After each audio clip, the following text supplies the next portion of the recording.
It is the time for Dhamma talks. To start the talk, may everyone consent with 3 times sadhu sadhu sadhu. Namo tasse bhagavato arahato samma sambuddhasse. Namo tasse bhagavato arahato samma sambuddhasse. Namo tasse bhagavato arahato samma sambuddhasse. Ajjanesu vatame bhavangotamo samanesu samanapemam samanesu samanapasadam samanesu samanagaravanti. Dear Dhamma friends, today is our 4th day in the retreat, and each day we took time for one Dhamma talk accordingly. Today is the 4th, and this is the conclusive talk. And for the whole series, we took the particular discourse known as Chanki Sutta. You find in the Sutta Pitaka, specifically in the Dhammajiva Nikaya. This is the discourse number 95. The Dhammajiva Nikaya, as the book indicates, have discourses fairly, or we can say intermediately long. So in this particular sutta also, there are a number of episodes, different stages, so we try to cover, according to as the time permits, one subject each day. So today is the last day. If I am to give a brief summary about the last 3 days' content, this was a kind of a dialogue or discussion between a well-educated and well-versed Brahmana youngster and the Buddha near the village called Opasada in the Kosala Janapada. So they are at the beginning, in the particular sutta it indicates the general consent, the Brahmanas in that particular village first hesitant to pay a visit to the Buddha, thinking that the Buddha being younger and coming from the lower caste, specifically from the ruling caste, so therefore it is proper for Buddha to come and pay the respect to the senior Brahmana caste, and therefore better not to go there. But lucky enough, that very senior person, he convinced the others, telling that the specific qualities and why he and the other Brahmanas should go to the Buddha. So that is what the background where this discourse took place. When they pay the visit, the Buddha also accepted, have a friendly talk. While this is going on, that the youngest in this group, though he is well educated and well trained, started to ask questions in a manner that disturbing the discussions of or the dialogues of the elderly people, elderly Brahmanas. So the Buddha was rebuked him, telling, you being a young person must understand that not to cut into this senior Brahmanas questioning, so therefore wait till the time comes. Ultimately, after the general discussion, the Buddha gave a hint. Accordingly, he raised a question. It's quite a meaningful one. He said that from the Brahmana caste, he is from and he is well versed about all the teaching of the Brahmana Veda, Triveda literature, and he is well devoted. And but there has been a particular phrase in his teaching.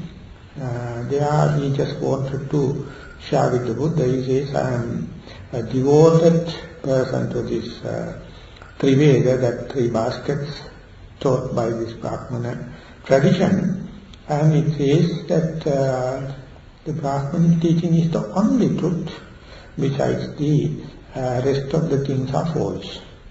So now he raised a question, being so, Gautama, the Buddha, coming from the different caste and different denomination, different religion, how do you appreciate this kind of a statement?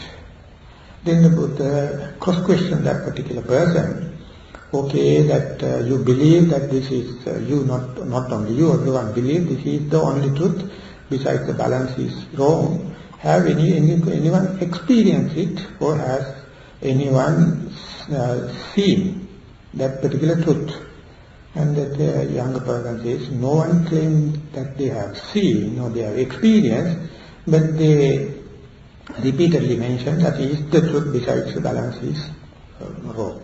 Then the Buddha asked, did your teacher say that this is the truth and the rest of the thing is false, and I am telling with my experience and I am telling with my own seeing? Then he says, not the teacher. And then what about the teacher's teacher? And then ultimately the Buddha says, if that is the case, this is just like a simile, a file of blind people following each other.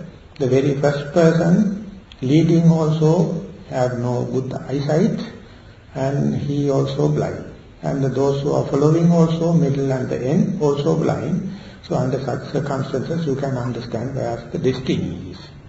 And then the Kapatika, the young Brahmana, he says, not only Venerable Sir that we are taking this truth, our teaching, by faith, it is coming from a lineage and brought down with this proper hearing and as a literature. So therefore it is also have a very good historical value and accepted authentic values. Then the Buddha says, now at the beginning you took the honor of faith. Now you are going to say it is from Anussava also. Anussava means that the brought down tradition. And I will tell you, any religion in the world, those who are preserving them, rather in the fundamentalistic way, have 5 ways to preserve them.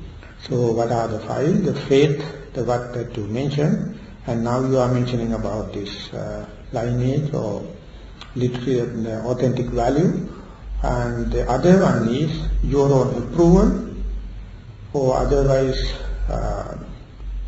rationalization, scrutiny, or the last one is contemplative acceptance. Saddha, Ruchi, Anussava, Akara Parivitakka and Ditthini Jhana Khanti.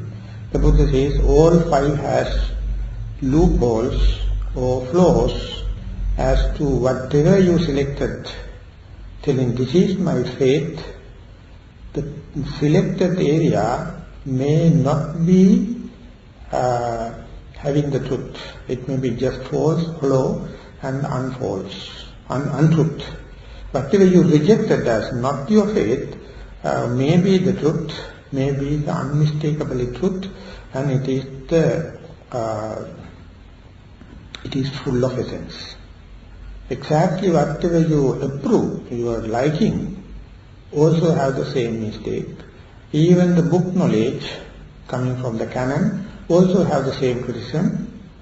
Whatever you argument and show, that whatever you prove by argument itself has the same weaknesses or same loopholes, and whatever you scrutinized and whatever you contemplated and accepted, that's also the same. So therefore all 5, whatever you accept or whatever you selected may be completely free of the truth, completely hollow, vanity and untruth. Whatever you rejected may have the complete truth, and it is unmistakably full of essence. So therefore the Buddha make a remark to that particular Brahmana. So if someone says, I am protecting Dhamma, I am preserving Dhamma, such a person, it is not up to him to say, this is the truth, and besides the balance is wrong. And then therefore I don't recommend, if someone is telling like that, that is not the way, the justifiable way to preserve the truth. And then that particular Brahman is asking the Buddha, okay, Venerable, okay, the Gautama, then what is the way to preserve the truth according to your acceptance? He says, all these five are valid, but you must not arrive at a decision and say, this is the truth and besides is wrong. Leaving that is open, faith is good. Your liking and your approval is good. And authentic literature you have is good.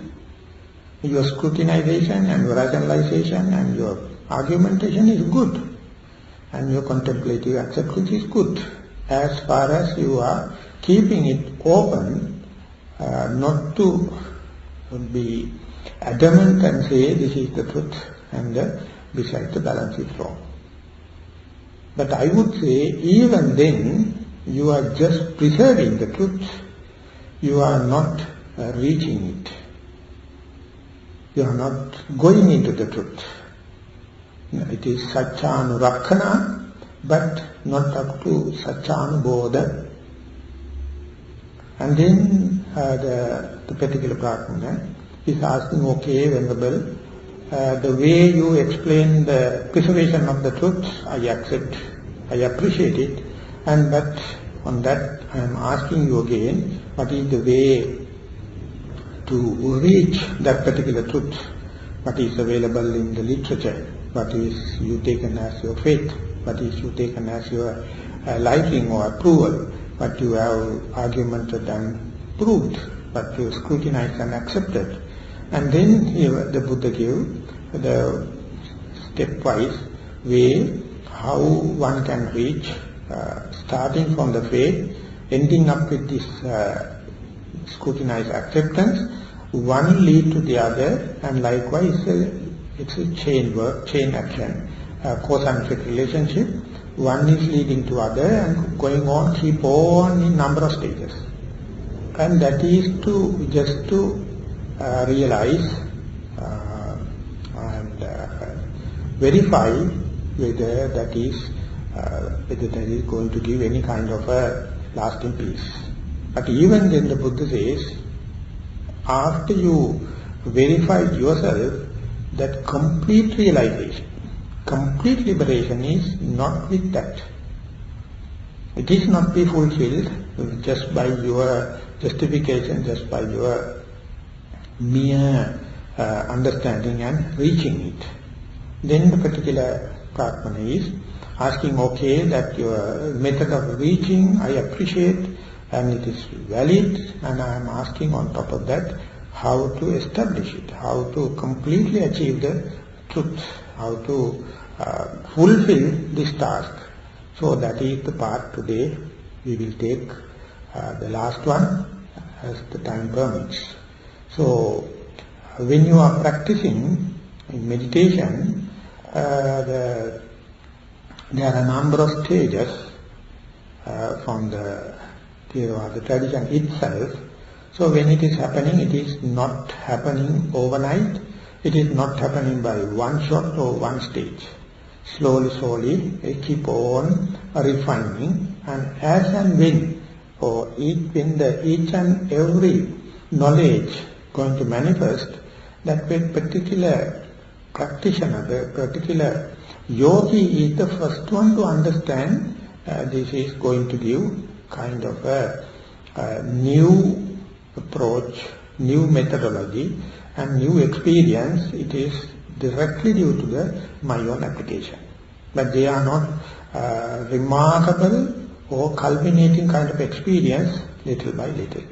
So if I am to give some examples, if a person not concerned about the moral responsibilities, and if he keep on indulging sense pleasure in a just or unjust method, or in accepted or illegal method, in a correct or wrong method, in the skillful or unskillful method, he will be happy as far as his senses are fully satisfied or self-indulgence is proved.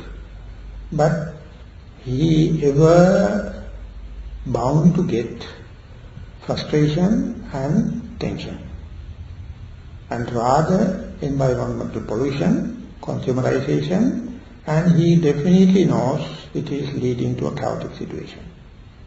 Under such circumstances, if he is kind of a person going to believe this moral responsibility is the one going to answer this question, internal and external, micro and macro level. So knowing very fact and scrutinizing, and after deducting with the deductive knowledge, if he is going to practice this moral restraint, or going to take the responsibility about his virtues, he will be slowly restraining his bodily actions and the verbal actions, or restrainment, and not to commit physical misdeeds and the verbal misdeeds. He is the very first person going to understand, as and when he matures, there is no self-curse, there is no self-criticism, so that when and where he becomes free, go to a solitude place, he don't fear any loneliness. Instead he feels happy and contented. So there is no self-curse, so therefore he is not chasing behind drugs. He has nothing to chase behind alcohol or behind the other kind of dirty things. Instead he can be happy and contented, because he himself is not self-critical. And not only that, when and where he is going to take this moral restrainment, definitely sooner or later others are going to appreciate him, because he is not disturbing other psychologies, he is not influencing other psychologies, and therefore the friction reduces in the social level, in the ethical level. So that is also one thing that particular person can understand. The third one is that he is free from the penal code in the country, because he is not committing mistakes, so therefore he is not worried about whether he will be caught up in the police or go put into the jail or will be tested in the trial or kind of thing. No fear. And at last, even after the death, he is dead sure that he will not go to the netherworld or hell, so therefore he is nothing to worry. So there is no nightmares. So accordingly, the more and more you take this kind of a moral restraint, you are the very person going to know it is working. So this is the first and foremost in the spiritual way, taking the moral restraint. So then only you feel like how to establish it. How can I experience in full-fledged? So that means he has to go the next training while this is improving, while this will become better off, he has to go for the concentration training. Whenever the concentration happens, or when the concentration sets in, according to the mindfulness practice, he for the first time trying to understand the difference between the material pleasure and the immaterial pleasure.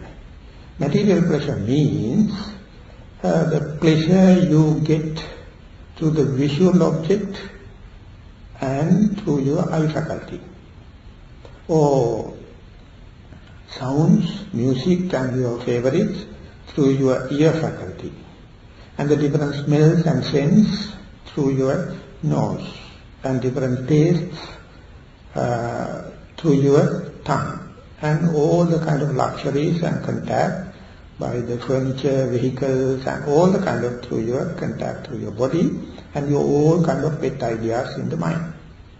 All these are, you all know how much expensive. And leave aside that financial aspect, this indulgence of the visual pleasure, the commoner, the samsaric beings do not know the limit.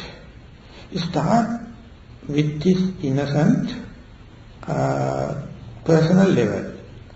Once you keep on practicing, you don't know where you transgress it, where you are trespassing the civil law, how much you are disturbing others. And then you will be more and more bald-headed and keep on seeing, continuing to see what you like, and don't care about what the other things and kind of thing. And as far as the sound also concerned, you have your own rights, but starting with the innocent manner, and Putujjana, that means the commoner, the samsaric being, is characteristic. He do not know limits. At the beginning, of course, you are within your capacity. You have your human rights to have music, but when you go beyond it, it happened with your bald-headed mind, foolhardy mind. You go beyond, and then that you don't know where you are going to commit physical misdeeds and verbal misdeeds that you have already appreciated, but even then you transgress it. And the smell, the taste, the touch, and the thoughts, everything is such. So therefore, they have, the materialistic pleasure have their own flaws, their own disadvantages, their own repercussions. But the whole worldly knowledge is completely based upon this materialistic pleasure. That when and where are you going to experience kind of a concentration, when the mind falls calm and quiet on the one particular object, you understand you are completely devoid of all the senses. Not only that, even from the sense impingements. You go to a secluded place, close your eyes. No eye faculty is working, no visual objects. And you go to a silent place, do not entertain any music, instead you find that sounds are distracting you. And not indulging any smell, not indulging any tastes. And just sit on the ground, do not entertain any kind of a luxury. No any kind of a pleasure on that. You just sit on the ground and try to concentrate. And the mind also try to just to keep on your bodily activities. It's called Kayanupassana. Dwell on the contemplation on the body on body. So there you find any person who has developed their life, grown up in the sense pleasure, that very exercise itself is challenging. When the Americans, specifically not you people, when the white people go to a place in Sri Lanka, when they go to the meditation center, sitting on the ground itself is a meditation for them. Living without shoes itself is a meditation for them. So they have never done, they have never thought about living without footwear and sitting on the ground. So there they come to know it is like an open prison camp. Go to a meditation center. Imagine how about you go there and sit comfortably and pay the attention to the breath or something like that, and the mind falls calm and quiet on the breath. It's a kind of a revolution. It's a kind of a going against the grain. So therefore, attainment of concentration is not the matter I am explaining, but when and where you gain a certain amount of concentration, you understand completely devoid of your senses, completely devoid of your sense impingements, there is a kind of an equilibrium, there is a kind of a balance where you feel complete contentment. You feel whole body experience and nothing costly. Everything is just a happening. Then only you understand our human mind is not like other animals, not like other beings. It has capacity at least for two dimensions, paradigms. One thing is sense pleasure, connected and limited to the senses. The other one is immaterial pleasure. That is, the Buddha says, vivekajam piti sukha. The gladness and the rapture arising out of seclusion, by being devoid of visual objects, devoid of sounds, smell, taste, luxuries, pet ideas. And that is the time you come to understand we became human not by a chance, due to long chain actions. And after coming into the human plane, if we are to die without experiencing that kind of immaterial pleasure, and still we claim we are lucky, we are rich, and we reach this and that, from the Buddha's point of view, you are looking the world from single eye. You can't see the depth. Of course, there are blind people. But with compared to the one-eyed person, he claims he sees. But you know, when and where there are no two eyes, you can't see the depth. So there the Buddha and the other enlightened beings talk with two eyes. So they see the people living the whole life with the indulgence of the sense or self-indulgence. They are still dreaming. They are in a sleepy position. They are in a dream. Of course, they are seeing a good dream. The moment they awake, they come to know it's just a dream. For many people, awakening happens only at the deathbed. It is too late. Therefore, understanding the flaws and understanding the advantage of this concentration training, if someone takes this difficult task of going against the grain and gets question about concentration, he is the very person going to know, away from this sense pleasure, there is a kind of a paradigm, there is a kind of equilibrium. You can go into this sense pleasure, the immaterial pleasure. Amisha sukha, niramisha sukha in Pali. Amisha means tangibles or sense. Niramisha means intangible, immaterial pleasure. So one of my Burmese masters, he used to say, if you are to have a balanced view towards the world, you must have at least these two eyes. Some experience on the sense pleasure and some experience on the immaterial pleasure. So those who professionals making decisions like judges, Supreme Court judges, definitely should have at least the first jhana before they climb into their benches and listen to others and passing a decision. But it is doubtful in the world today. They are completely deprived of this kind of a meditation. They are completely claiming they know the law, they have rights, they have executive powers to pass the judgment to the others. But from the Buddha's point of view, we have to just say sorry.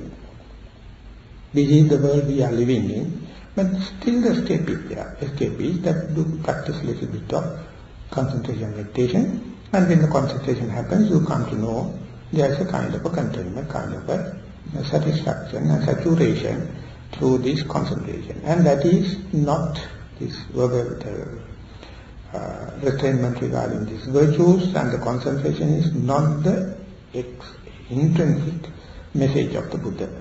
Because before the Buddha come into being, these were prevailed in India. But the Buddha, on top of that, on top of this training on the morality, on top of the training on the concentration, he prescribed the training on the wisdom training. That is equal insight meditation. And there, not only you understand this immaterial pleasure, then seen through this immaterial pleasure, Ditta Dhamma Sukha or Viveka Jambriti Sukha, you are bound to see truth as it is, things as they are. So when that happens, you are, for the first time, you will understand the difference between the in-breath and the out-breath.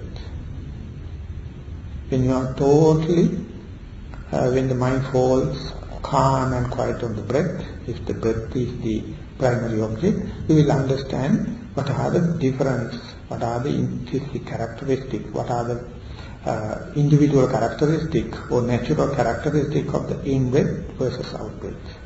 And what are the experience, or what is the experience between the in-breath and out-breath gap. And what is the experience when you are keeping the right leg or left leg. What is the experience between the closing the door and opening the door? What is the experience between eating, bathing, all your under the nose experience? When that comes to know only, you are opening the noble quest of who am I? Till that you are doing just escapism. You try to keep yourself amused by seeing, hearing, smelling, touching, thinking and all the kind of thing. If you are to reflect back and see at the end of the day's work, when you go to the sleep, where was my mind? How was when I am seeing, when I am becoming a seer, and when and where I became a hearer, or person smelling, taster, toucher, thinker. There is no agenda. You can't predict tomorrow. You can't discipline tomorrow. But even then, you claim that you are a chief executive, or you are a teacher, you are a disciplinarian, you are a parent, or you are all the kind of thing. But you are in such a uncontrolled mind. That is what the Buddha says, the monkey mind, or mad monkey mind.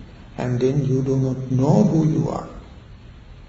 So this personal meditation is asking this challenging question at your prime time of your life, to understand or realize, who am I? Or what is the experience of the present moment? When that happens, of course it is again seriously going against the grain, but it is a possibility. When that happens, you come to know our parents are not teaching this kind of thing for us. Our normal teachers are not teaching this kind of thing for us.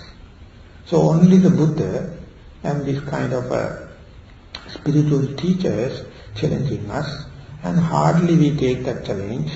And even if we take, it's a very hard thing to earn something. Once you earned, definitely you know this is something unheard about, never expected, not common in this world. So that is how you come to know it is something possibility, you can reach it. Now the Kapatика, the Brahman asks, how can the Buddha Gautama, I can completely experience it, realize this kind of thing. And what is the proximate factor? What is the close most factor for this kind of realization? Then the Buddha says, whatever the method helps you to understand this kind of moral restrainment and its results, the concentration restrainment and its own results, and the wisdom training and its own results, you have to do it repeatedly again and again and again. Bhaveti, bhavata, bhavita, asevana, bhavana, bahulikata dhamma. Asevana means just association, asve karma in Sinhala. And you just have just a glimpse of it. And then bhavana means you are made up your mind, and again you apply it. And 1001 times you fail. Occasionally you get a chance, get a line with and go into that. And this kind of thing has to happen millions of times. That is the way to reach this truth, realize this truth. For that the Buddha attributes the striving, it says that padhana is the unlimited. Once you come to know at least once, same thing you have to do. So therefore, wherever you practice again and again, it is called padhana gara. Padhana gara means the place you strive again and again. So meditation whole is being recognized as padhana gara. You go again and again in your place, in your house, or such a place like here, or go to a forest monastery, go again and again and apply yourself for this restrainment, 3 restrainments, the morality, concentration and wisdom. For this padhana is the most difficult thing, and that is the only thing disciplining our life and organizing our life. And when you are going to take this challenge on, you will understand how disorganized our life is. Even though we reach many things in the academic sphere, economic sphere, and the social, political way, but as far as the internal disciplines are concerned, we are not even up to the Montessori level. Therefore, you have to always maintain this beginner's mind. It is not kind of a humiliation. Otherwise, no go. All the time we have to understand, we have to just start. We have to just consider as a beginner's mind. And then keep on striving. The striving is the most proximate factor, the immediate factor for you to realize what you have already come to know, already tasted. And we know, specifically those who have taken time for meditation, how difficult it is. Because we have so much of responsibilities. We have so much of duties, health problems, economic problems, all the kind of things. In the midst of all, how to maintain this padhana or this striving. It's very difficult. Therefore, this Kapatika Brahmana is asking the Buddha Gautama for this padhana or this striving to happen. So striving to continue. What is the most proximate factor or most immediate factor? Then the Buddha says scrutiny, tulana. So this is the opening point when compared to the other religions. In the Buddhism, always the scrutiny is very, very important for you to have a consistent backbone in your life. If you are not scrutinizing, if you say this is the truth and this is the rest of the wrong, from that onward you are definitely on the wrong path.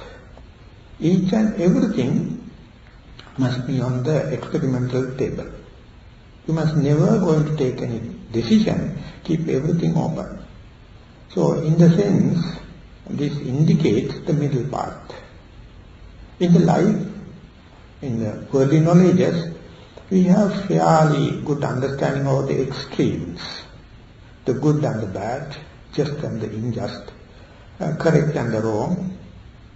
But how to go the least frictional path in between good and the bad, in between the just and unjust. That is the thing. If you are not appreciating this scrutiny or reflection, you will never reach it. I would like to take an example to make this point little dramatic. So in our day-to-day life, or specifically in the meditative life, we understand the painful feeling and the pleasurable feeling. And it is very easy to define according to the existing grammar and the literal words, what is the meaning of the painful feeling and what is the meaning of the pleasurable feeling. And out of these things, the chasing behind the pleasurable feeling is the present day world, the pleasure principle, chasing behind the pleasure. But of course what happens is you are desperately ending up with pain. More and more you try to chase behind the pleasurable feeling, you are more and more ending up with the pain. And then that will be real truth when you are reaching the old age. At the younger age or in your teenagers, you will definitely argue against telling that who the hell going to say that I am ending up with the pain because I am at the prime age, I am full of pleasure, I am seeking the pleasure, my parents are the only disturbance for me to have the maximization of the pleasure, the government rules and others are the only disturbance, otherwise I know how to make pleasure.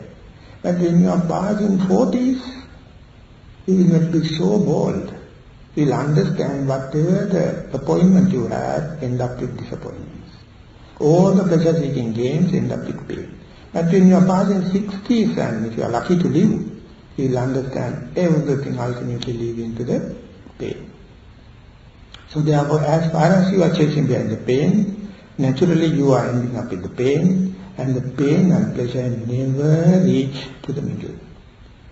The secret key is lying in the no pain, no pleasure feeling that we never heard about, we never experienced about.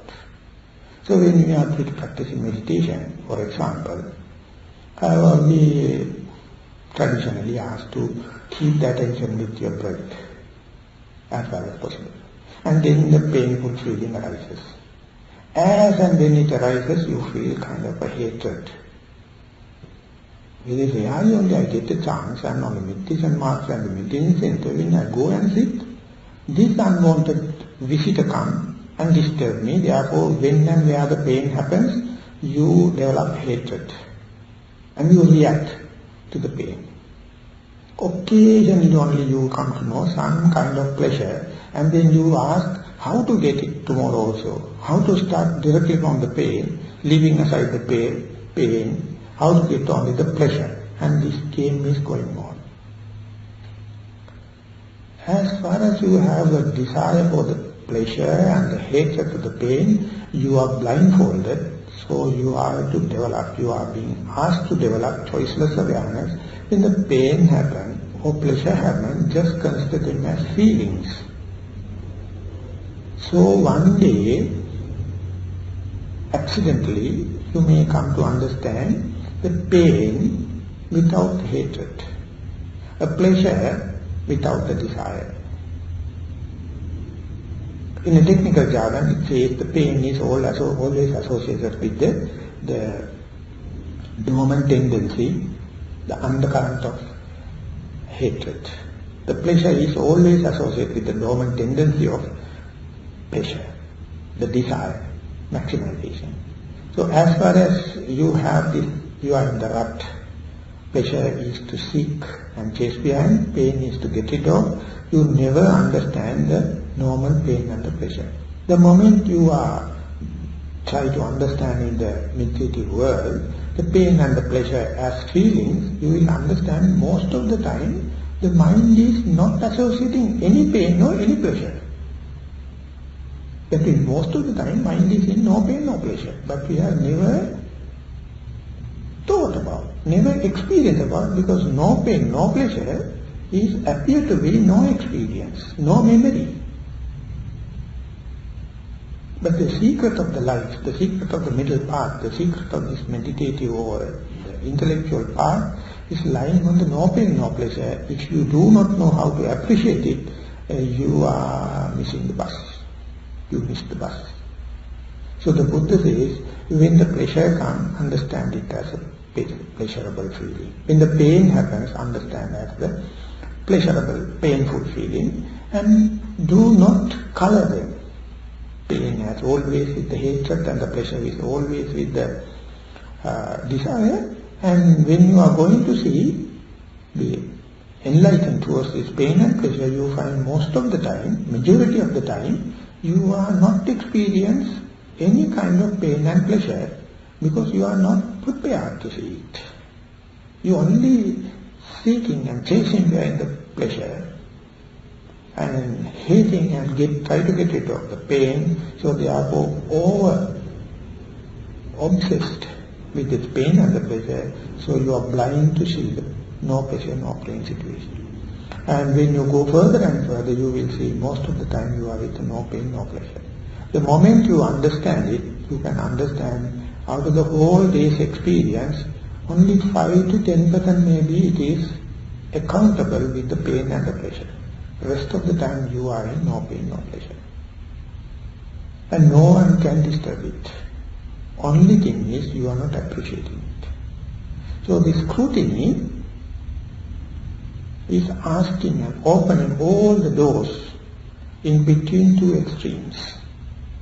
That means, simple speaking, non-judgmental, non-reactive, choiceless awareness. Otherwise, you will never get a organized life, because you will ever attributing, ever finding fault. This person is creating a pain for me, this person is creating pleasure for me, this is good, this is bad. You will never understand that the pain and pleasure is rather your outlook, rather than the external factors. External factors, of course, create it, but you are not see things as they are because you are colored mind. You hate the pain and like the desire, so you never see. The Buddha is asking the scrutiny. If you scrutinize them, see them as just feelings, you will understand most of the time you are with the no pain, no pleasure. And there the Buddha says, if you know it, it's a pleasure. If you do not know, it's a pain. So we have to have a kind of a training to open this black hole, to open this unexploited area.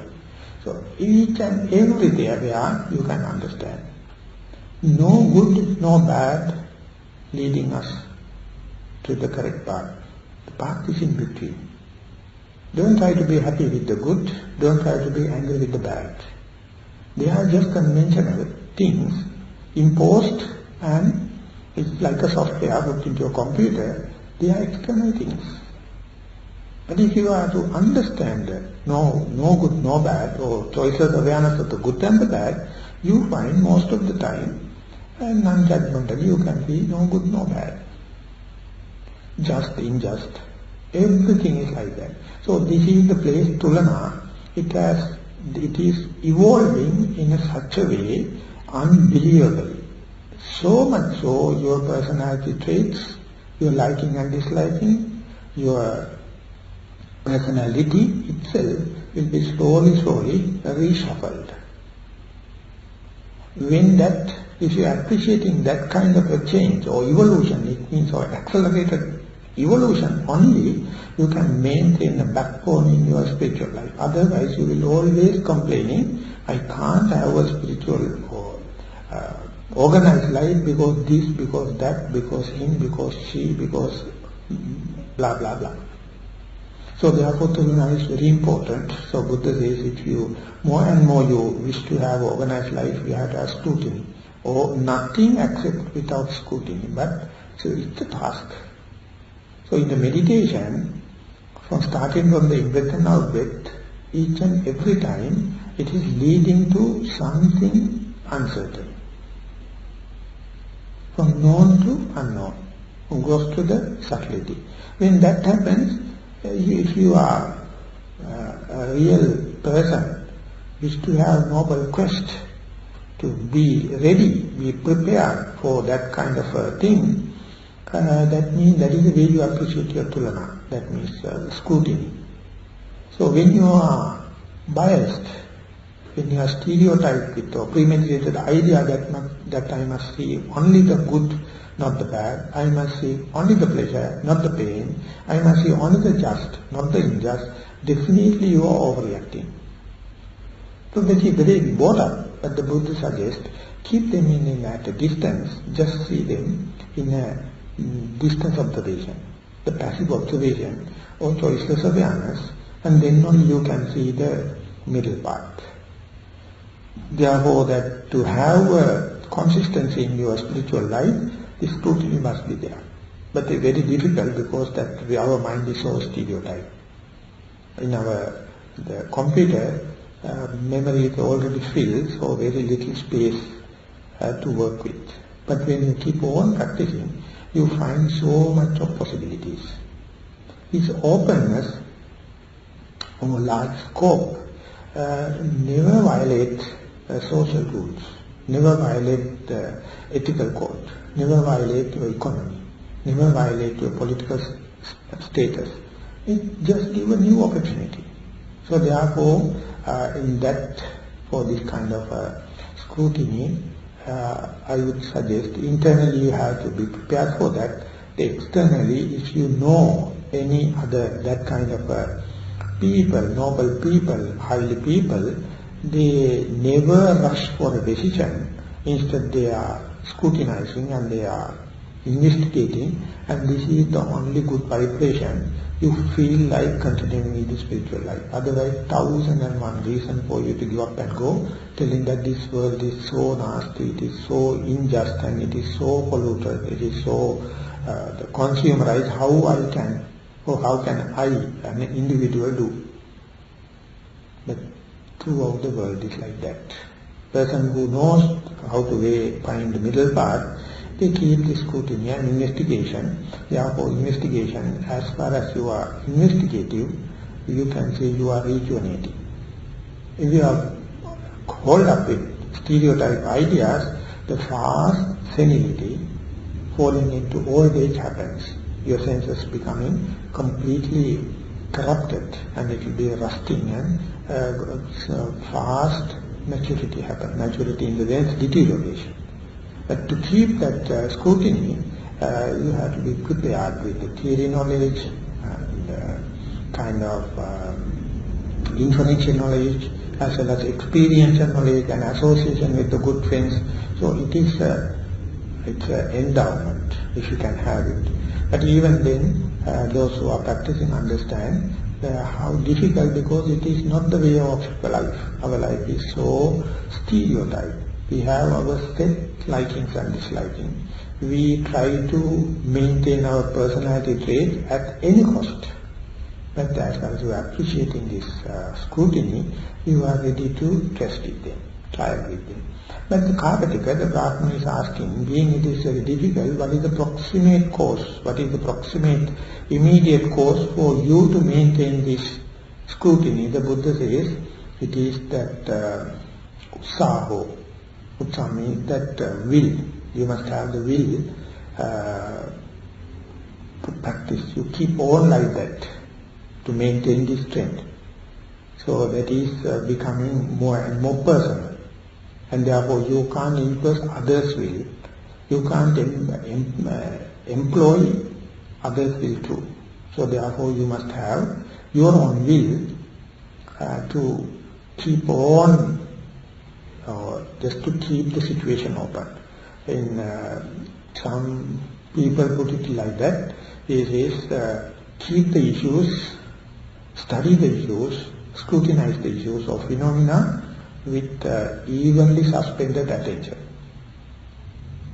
Don't try to rush to a decision unless otherwise it is heavily necessary. More soon you arrive at a decision, you are committed. So if you keep them evenly suspended, so that means that is your will. Unless otherwise someone comes and press you, you are not arriving at a decision, just keep things suspended.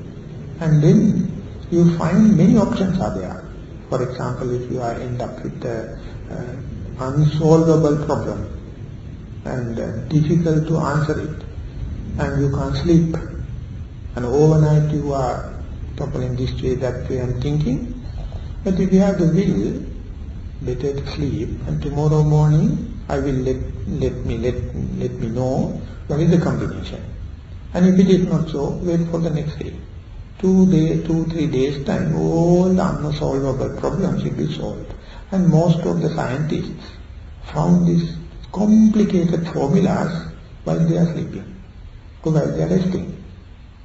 They are thinking overnight, but not whenever the sleepiness happens or this relaxation happens, it happens. So therefore you must have kind of a will to test it, to keep it in this way.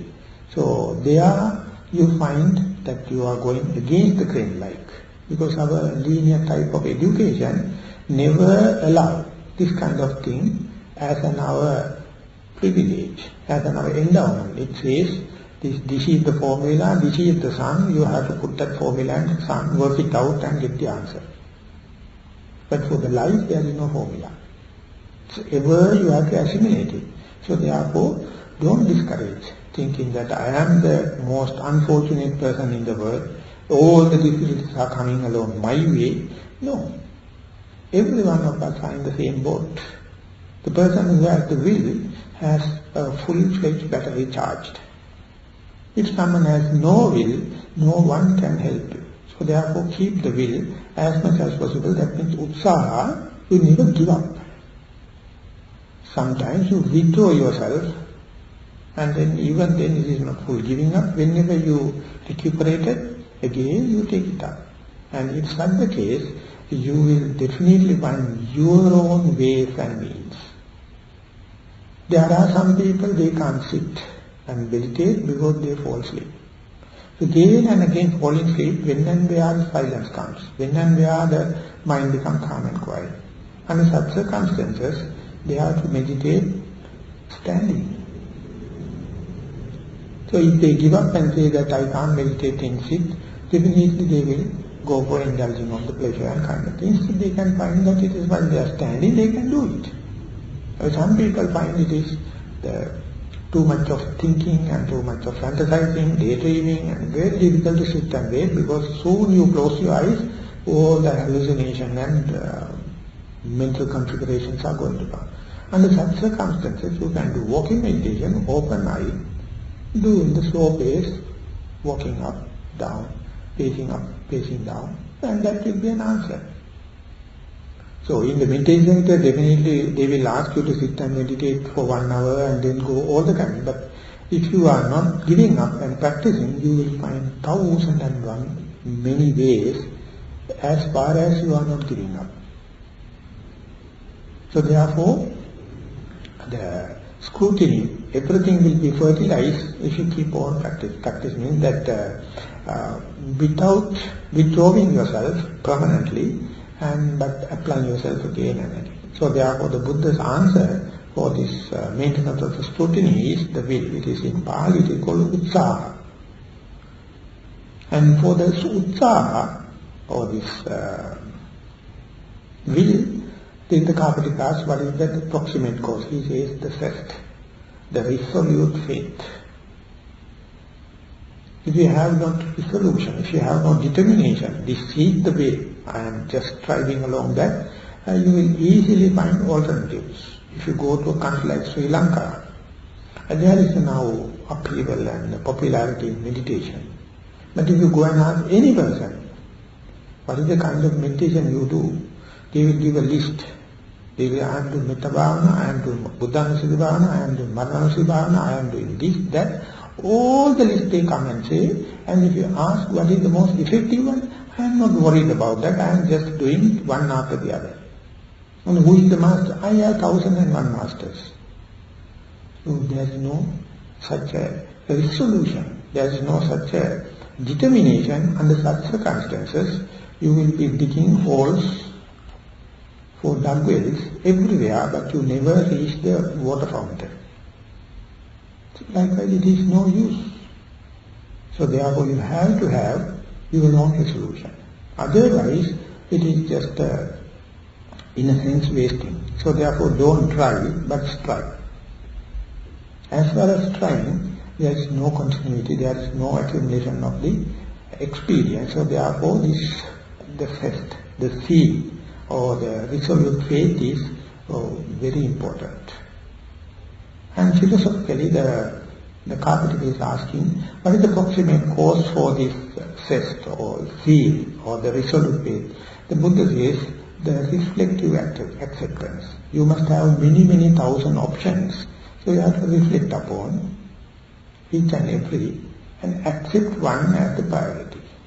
And you give the full time for that. Without that, the resolution cannot happen. The resolute faith cannot happen. You will be going by master after master, method after the method, meditation center after meditation center. There is no end. So therefore, and there many ask, what are the criteria to select a good master? What are the criteria to select a good meditation technique? What are the criteria to select the best meditation center? Only if you can develop concentration and the mindfulness, that is the method, that is the master, that is the center. With that practicality, with that kind of a pragmatic end, very easy for you to arrive at a decision rather than asking from others. Asking from others, no one can share with another person because his own or her own combination is completely exclusive, it is intrinsic.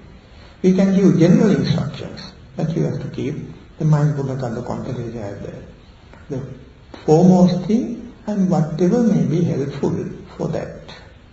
In my experience, at the beginning I never go for sitting meditation, because I can't sit in one place. And walking meditation I have never heard about. One of my revolutionary teachers, he asked me to do whatever you do mindfully. So then I asked, what about the moral precepts? No, not necessary. When you are breaking precepts, do mindfully and see what are the consequences.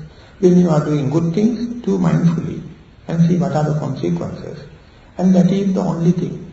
So therefore you have a reflective acceptance rather than book knowledge, rather than the prescription or the grace of the teacher or any other kind of a mystics. It is your own acceptance.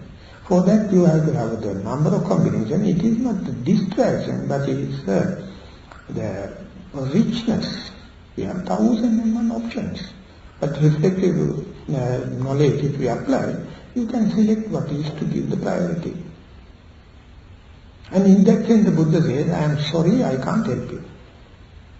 I am just telling you, the reflective acceptance is important, but I am not going to throw the combination for you. Therefore, Buddha says, I can't, how do you call that,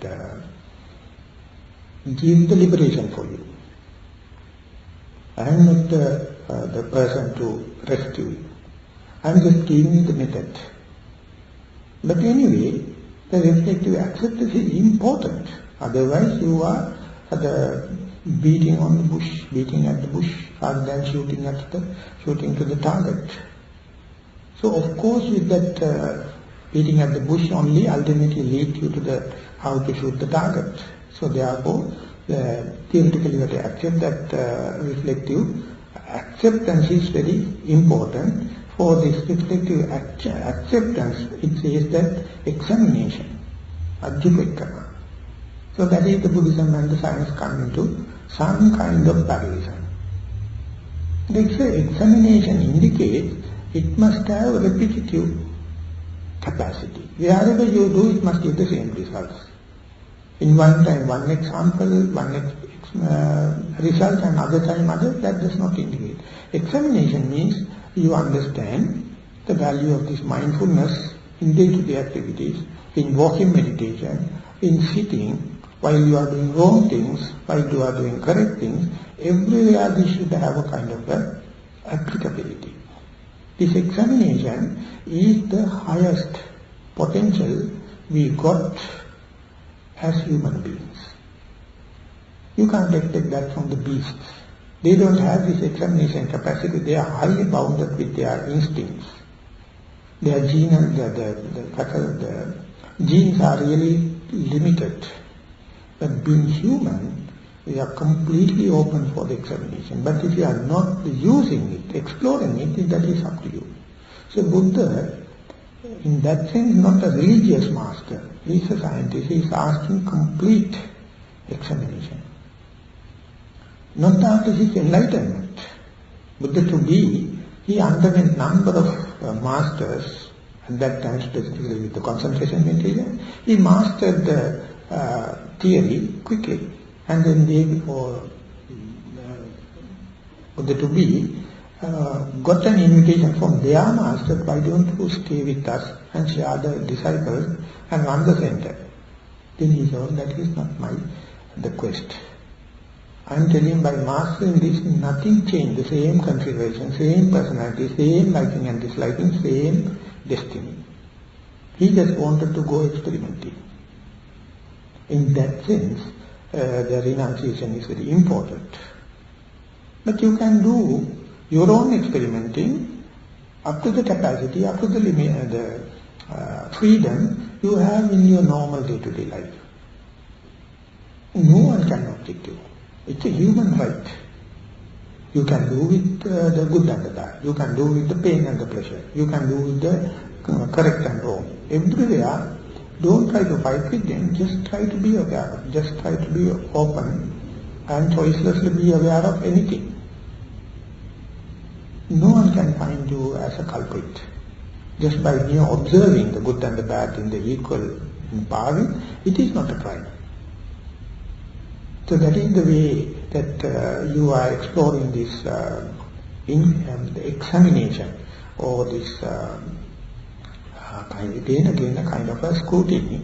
This examination power is the highest as far as you are in the younger age. So that the Buddha says, earlier the better. Not that mind is deteriorating when you are becoming old age. Too much of disappointments are rusting your mind.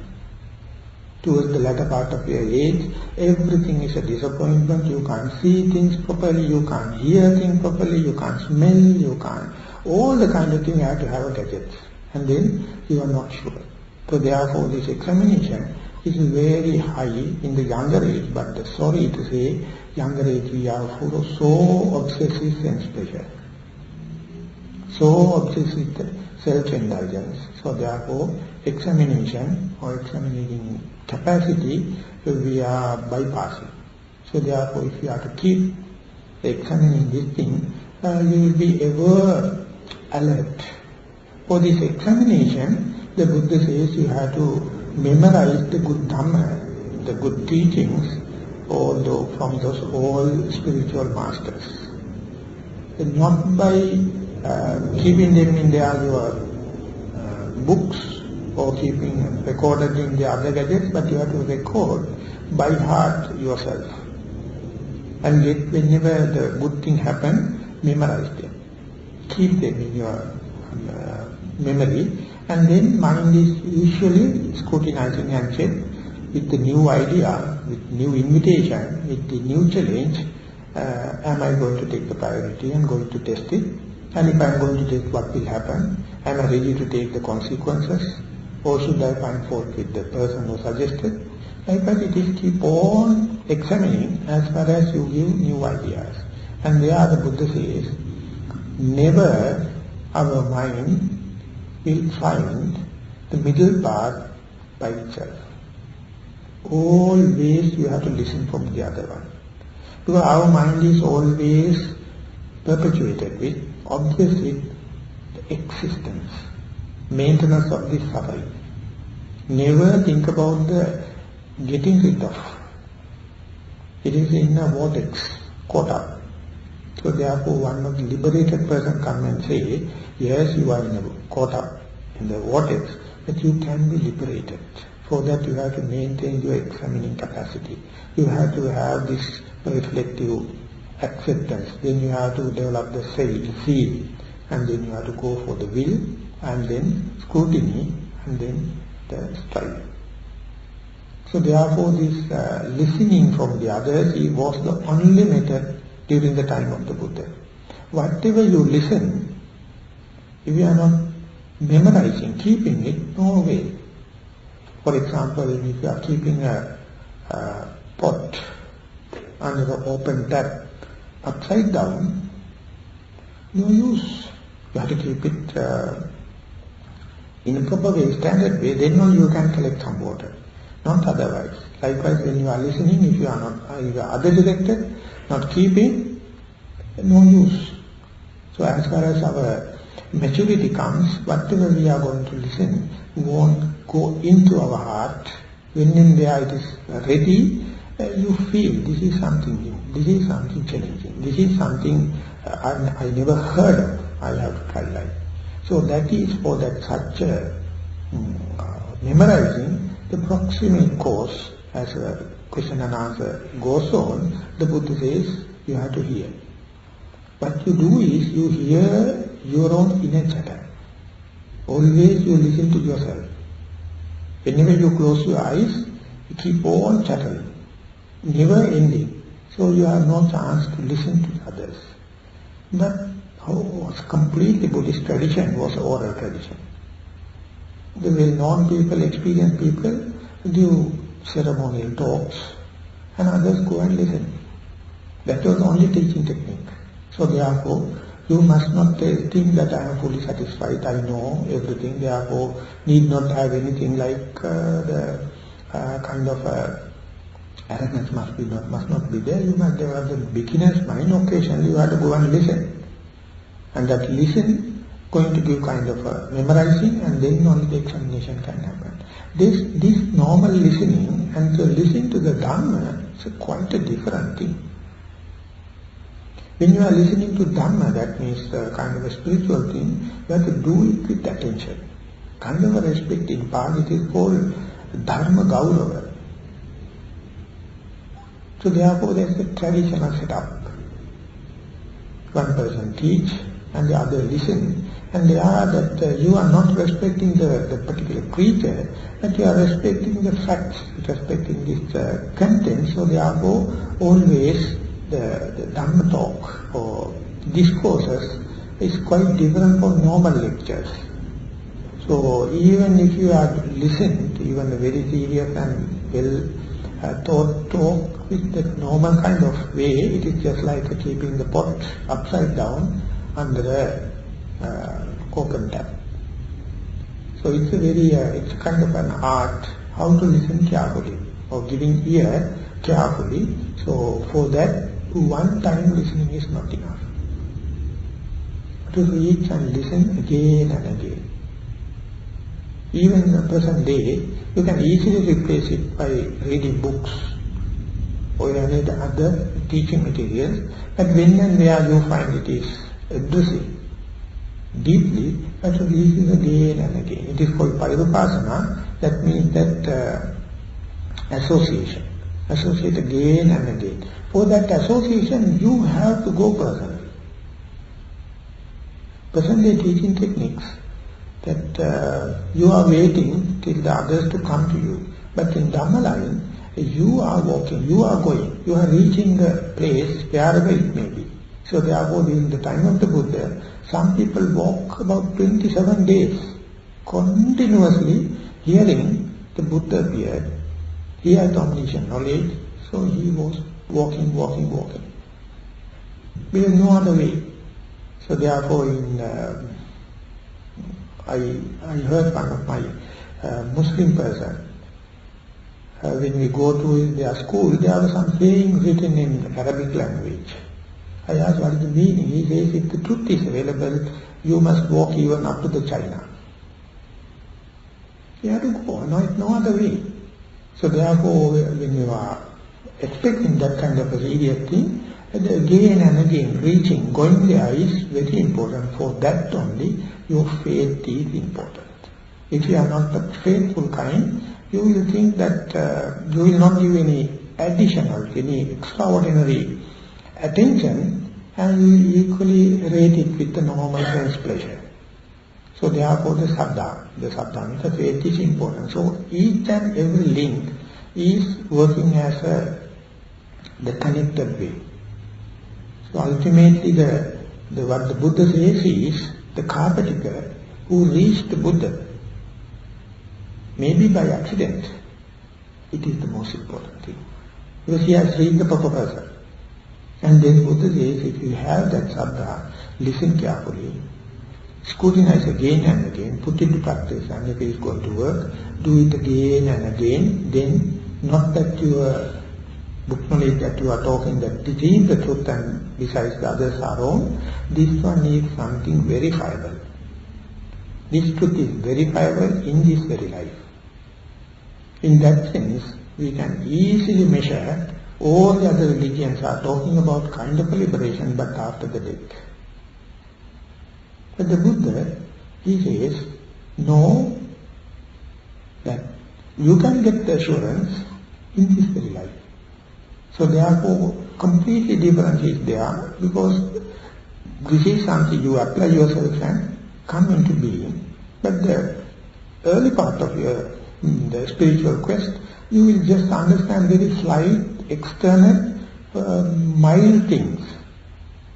When that gather the momentum only, you go into the deep core where you see your the underlying tendencies and see how it is lying there for the moment, and when and where the occasion happens, it comes into bloom and will be taken for a ride.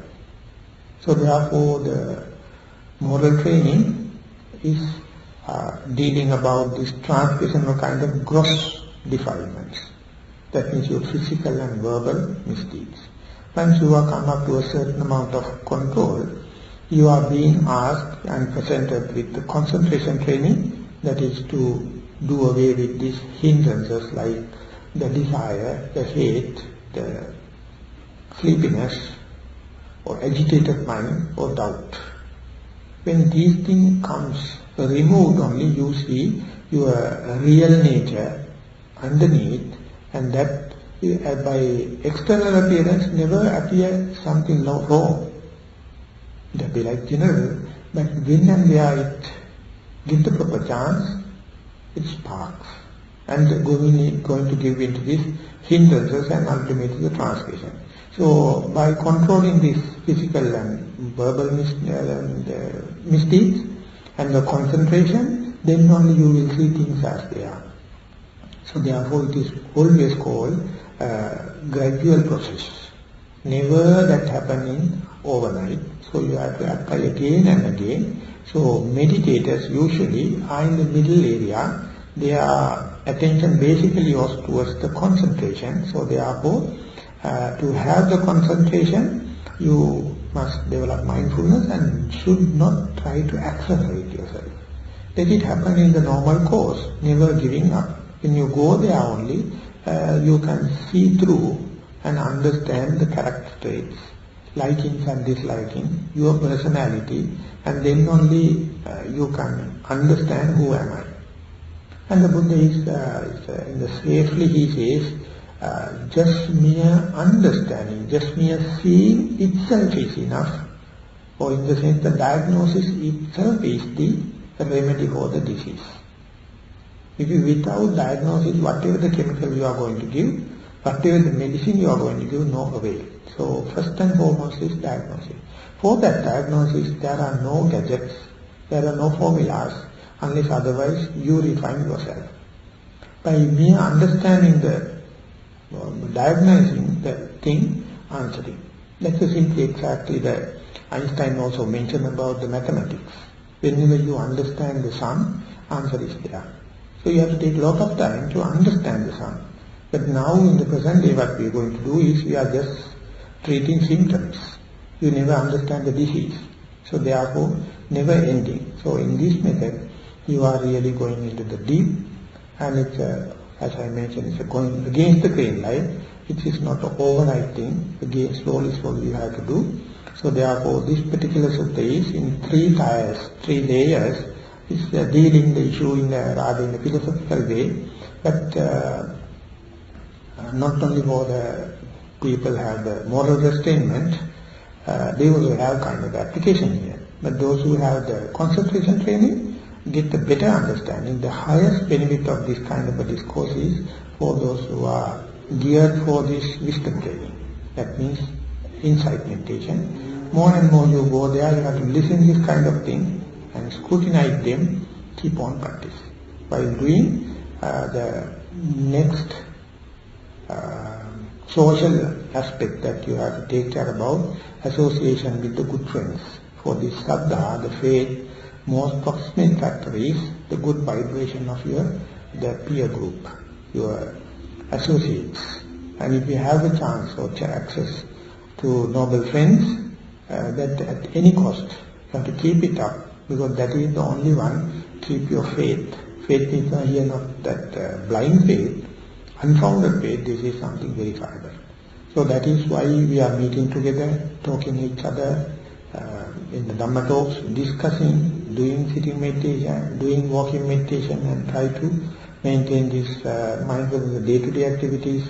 The prime aim of this whole thing is to develop mindfulness, and the mindfulness is to see things as they are. So after this revelation, the Bharadwaja, the particular Kapatita, he says, Kocha Mundaka Samanaka Ibba Kanna Bandhupada Pacha Kocha Dhammasa Anyataroti. Until before I come to you, we thought these old bald-headed monks, just coming from the Brahmans, the bone of the leg, low caste people, what do they know? That was the idea I had about you people. But one day I listened to you, what is the way of preservation of Dhamma? You answered me. What is the way of reaching Dhamma? You answered me. What is the way of realizing Dhamma? You answered me. I asked the proximate course, you answered me. Therefore, you created such a situation, you created love towards this recluse. You created respect towards the recluse.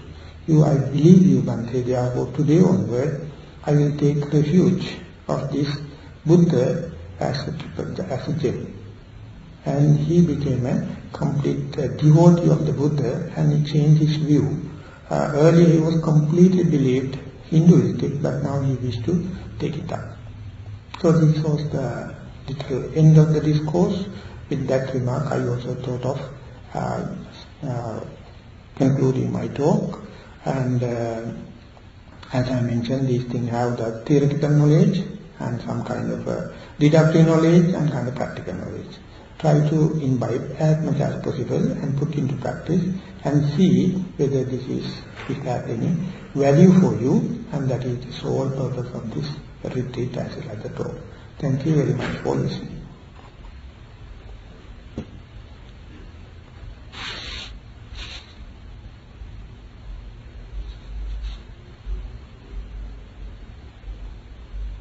So I have taken about 1 hour and 20 minutes. So I would like to invite, if you have any question or any kind of remarks or any kind of statements, we can take this time for that.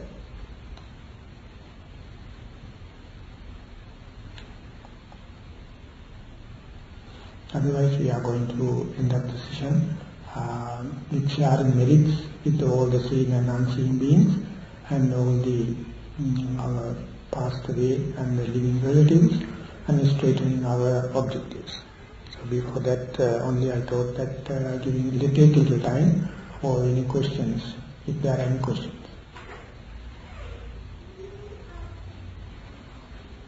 How come Patanjali only mind, those people with the very agitated mind, how come they realize the truth that like very few moments?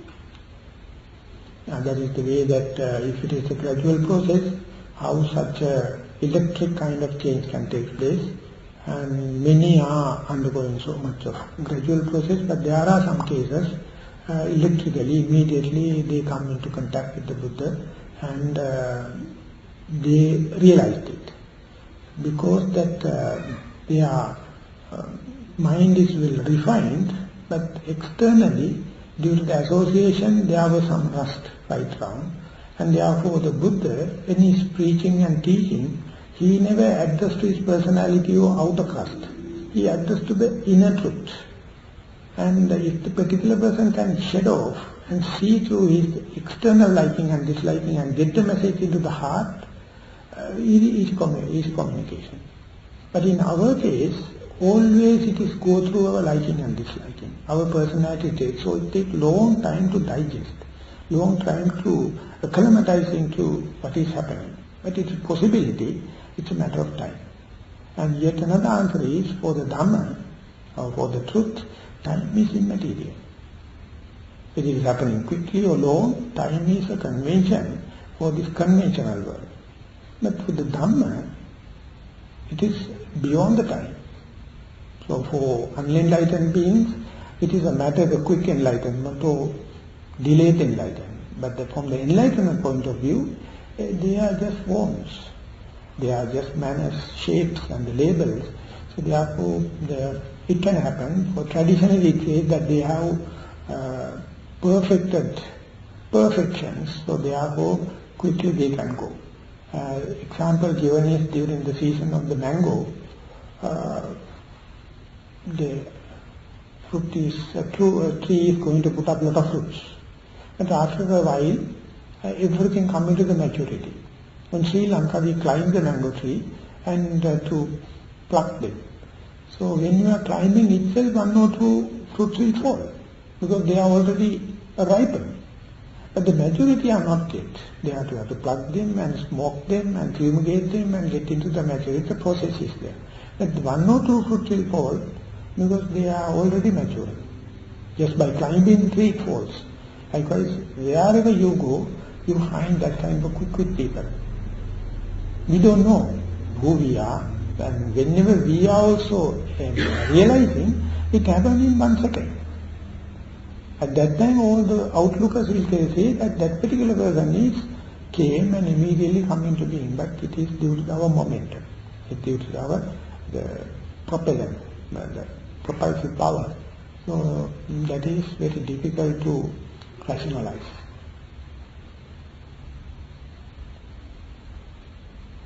I understood correctly, you were saying that let that process go through by itself. Now, on the other hand, if you put the thought or the will into it to see if you can accelerate, you are not recommending doing something like that. So that is under will and no will. That how the free will is going to help and just letting go happens. At the beginning it's a full will. Towards the end it's completely happening. The beginning you have to everything organize and do. I will go for a retreat, I will sit for every hour, and so you have to use the willpower, everything, because that our mind is so inconvenient. But when it's going to work little by little, you know more than the science, it's an art. You know how to, once the thing are aligned, you have to let go. And then you know the balance. And next day when you start again, you have to give the conditions and adjust it, come into the middle, and then let go. Just like learning how to ride a push bike. At the beginning, everything better rigid. Like a climbing and where to get the help and other. Once you got the balance, then you can see even without handling the handle, you can ride. More and more you go there. Early part you have a lot of time to get the balance, but more and more you practice, quickly you get the balance, and then you can start the journey. So any science, any skill, anything, the early part, lot of regimentation, lot of organizing. So there you have to be like a beginner. Just listen, just follow. It appears like blind faith. But when that thing is going to do kind of a change, kind of going to give a kind of a tangible results, then only you invest again and again, ultimately you develop the skill. When it happens, it's autopilot. So therefore early part, so in the literal teaching, in the early it says it's a full of will, full of endurance, full of organizing kind of thing. But when you go further and further, you find, you get the bonus that things are happening. You just allow it to happen, but even in the early part, as a beginner, you facilitate it. You give a conducive conditions. Don't take a chance. And then you are bound to shoot at the target, not the beating on the bush.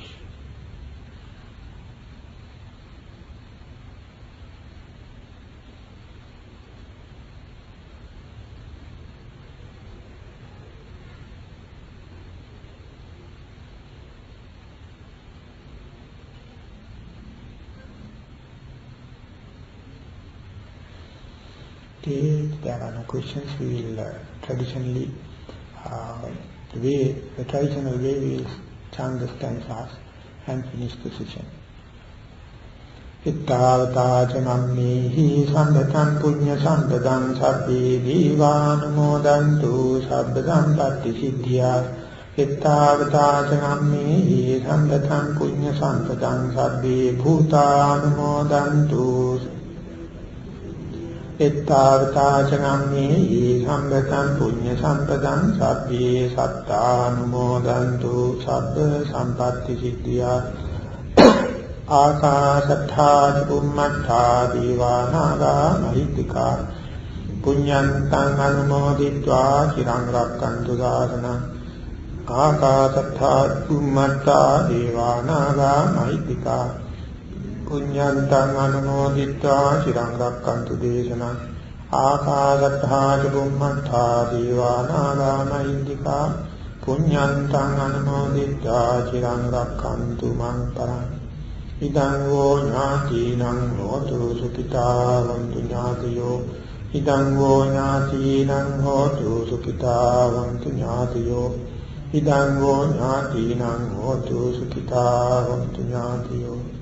Imina punya kammene māmi bāla samādamo sataṁ samādamo hotu yāva nibbāna pattiyā. Imina punya kammene māmi bāla samādamo sataṁ samādamo hotu yāva nibbāna pattiyā. Imina punya kammene māmi bāla samādamo sataṁ samādamo hotu yāva nibbāna pattiyā. Idam me punya kammaṁ ādavakkaya vāṁ hotu sabba dukkha pamucchatu. Sadhu. Sadhu, sadhu.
මේක මගේ මේක දැක්කෙන් තියන්න මම මේ ටික දෙන්න හදන්නේ